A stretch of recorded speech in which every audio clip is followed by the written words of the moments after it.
जनता दल से जब ये आउट होकर अटल बिहारी वाजपेयी और लाल कृष्ण आडवाणी ने जब भारतीय जनता पार्टी का जब नींव रखा तो केवल 2 सीटें थी इनके पास में, केवल 2 सीटें। कोई मुद्दा नहीं था, कोई बात नहीं थी, कोई इशू नहीं था, लेकिन कैसे पूरे भारत में टॉप करें।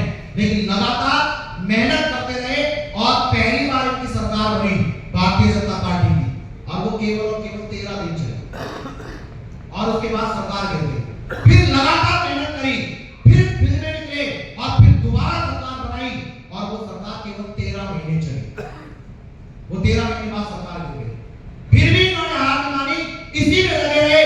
भारतीय जनता पार्टी एक दिन नंबर 1 होगी, पूरे भारत में होगी, इसी के साथ फिर काम किया और 5 साल अटल बिहारी वाजपेयी की सरकार ने काम किया और उसके बाद में फिर ये सत्ता में से चले। और अब तक का जो समय था पूरे भारत के इतिहास में कभी भी पूर्ण बहुमत की सरकार आज तक किसी भी दल की बनी नहीं थी, सब गठबंधन से बनाते थे। तो बीजेपी की सरकार भी गठबंधन से ही बनती थी। उसके बाद उधर मनमोहन सिंह और ये लोग सरकार चला रहे थे, लेकिन कहीं ना कहीं एक गुजरात में कोई शख्स पैदा हो गया था और उसने लगातार एक चुनाव जीता, दूसरा चुनाव जीता और 2012 में सीएम पद का शपथ लिया और हैट्रिक लगाई। उस समय राजनाथ सिंह राष्ट्रीय अध्यक्ष थे और उन्होंने भारतीय जनता पार्टी की तरफ से नरेंद्र भाई मोदी का नाम अनाउंस किया और 2014 में पहली बार भारत के इतिहास में भारतीय जनता पार्टी पूर्ण बहुमत की सरकार बनी। 2 सीट वाली सरकार, 13 दिन चलने वाली सरकार, 13 महीने चलने वाली सरकार, केवल जीवन में एक बार 5 साल चली।